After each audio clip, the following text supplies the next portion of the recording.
बिस्मिल्लाहिर्रहमानिर्रहीम। अस्सलाम वालेकुम व्यूअर्स। सर्दियों का मौसम है और सूप की बहार है। आजकल यूट्यूब पे एक नई वीडियो तेज़ी से वायरल हो रही है, टर्किश सूप। मैंने सोचा मैं भी इसे आज़माती हूँ और आपको फ़ीडबैक देती हूँ कि बनाने के बाद ये सूप कैसा बना। यकीन जानिए बेहतरीन बना था, इतना हेल्दी, इतना सॉफ्ट कि बस मज़ा ही आ गया। आइए रेसिपी स्टार्ट करते हैं।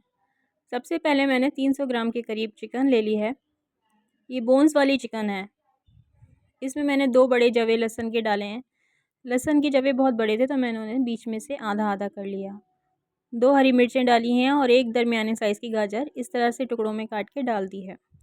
1 बड़ी इलायची डालेंगे जो दरमियाने साइज़ की है और आधा चम्मच के करीब काली मिर्च डालेंगे। अब क्योंकि हमें इसकी यखनी बनानी है तो हम इसमें तकरीबन 6 कप के करीब पानी डालेंगे। 6 कप के करीब पानी डालने के बाद मैंने इसमें नमक डाला है हस्बे ज़ायक़ा और इसको अच्छी तरह से मिक्स कर दिया है। अच्छी तरह से मिक्स करने के बाद इसको हम पकाएंगे तकरीबन 30 मिनट। 30 मिनट पकने के बाद आप देखें यखनी इतनी रह गई है और यखनी की शक्ल भी निकल आई है। चिकन ने अपने सारे जूसेस रिलीज़ कर दिए हैं। अब हम इसको छान लेंगे, लेकिन ये जो साइडों में इसका ब्राउन ब्राउन से झाग नज़र आ रहे हैं, इससे बचाते हुए इसे छान लेंगे छन्नी में डाल के। एहतियात से छानिएगा। बोटियाँ अलग कर ली हैं और सारा यखनी हमें अलग चाहिए। बेहतरीन सा सूप बनके तैयार होने वाला है। बहुत ही आसान और बहुत ही मज़ेदार और बहुत ही हेल्दी। बच्चों को तो बहुत ही पसंद आने वाला है। अब इस यखनी में से हमने चिकन अलहदा कर ली है।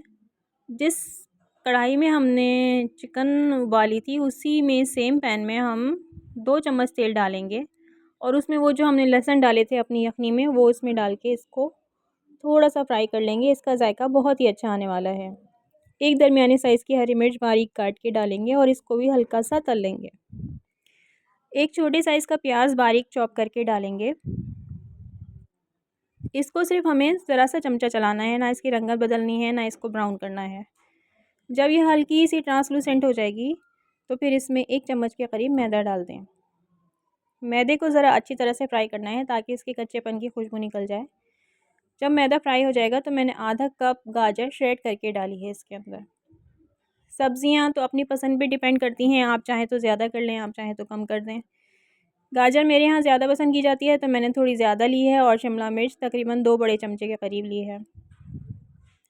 अब वो जो यखनी हमारी तैयार हुई थी वो सारी इसमें डाल देंगे। ये इस वक्त 3 कप के करीब यखनी है। अच्छी तरह से मिक्स करने के बाद मैं उसी यखनी वाले बाउल में 3 कप पानी मज़ीद लेके इसमें ऐड करूँगी। 1 चम्मच पेपरिका पाउडर ऐड करेंगे, 2 चम्मच सिरका ऐड करेंगे और 2 चम्मच ही सोया सॉस ऐड कर देंगे इसके अंदर। इस स्टेज पे हल्की सी काली मिर्च भी मिला लें आप, मुझसे वो क्लिप मिस हो गया। अच्छी तरह से मिक्स होने के बाद इसमें हम 2 चम्मच के करीब केचप डाल लेंगे। यहाँ पर आप चाहें तो रेड चिली सॉस भी ऐड कर सकते हैं, मगर मुझे वो कुछ इतना ज़्यादा पसंद नहीं आता। इसको मिक्स करने के बाद इसमें तकरीबन आधे कप के करीब मैंने नूडल्स ले लिए हैं। स्पैगेटीज़ है ये, आप चाहें तो 1 कप भी डाल सकते हैं। मुझे आधा कप मुनासिब लगी 4 कप यखनी तैयार होने के बाद।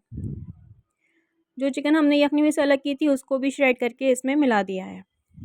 इसको 5 मिनट पकाते हैं। जब तक ये 5 मिनट के लिए पकती है मैं 1 प्याली में 2 चम्मच के करीब कॉर्नफ्लावर लेके उसको आधा कप पानी में अच्छी तरह से घोल लेंगे। इसकी स्लरी बना लेंगे। जब इसकी स्लरी बन जाएगी ना तो फिर इसको हम अपने सूप में ऐड कर देंगे। चमचा मुसलसल चलाना है ताकि इसकी गुठलियाँ ना पड़ जाएं। आहिस्ता आहिस्ता इसको ऐड करते जाएंगे और तेज़ तेज़ चमचा चलाते जाएंगे। हाथ रोक रोक के डालनी है स्लरी। अगर अचानक से पूरी डाल देंगे तो ये ना हो कि बहुत ज़्यादा गाढ़ी हो जाए। आप जितना ज़्यादा गाढ़ा पसंद करते हैं उतनी ही स्लरी ऐड करें। ये कंसिस्टेंसी इसकी बेस्ट है। ये 4 कप यखनी में 2 चम्मच के करीब कॉर्नफ्लोर जब मिक्स किया तो इसकी ये कंसिस्टेंसी आ गई। जब रिक्वायर्ड कंसिस्टेंसी पूरी हो जाएगी तो हम इसमें 1 अंडा फेंट के अच्छी तरीके से इसमें ऐड करते जाएंगे। इसको एक धार की शक्ल में ऐड करेंगे तो इसके देखिए खूबसूरत से लच्छे या तार से बनते चले जाएंगे अंडे के और सूप की बेहतरीन सी शक्ल निकलती चली आएगी। इस स्टेज पे इसको चमचा चलाकर तकरीबन 5 मिनट तक दोबारा से पकाना है।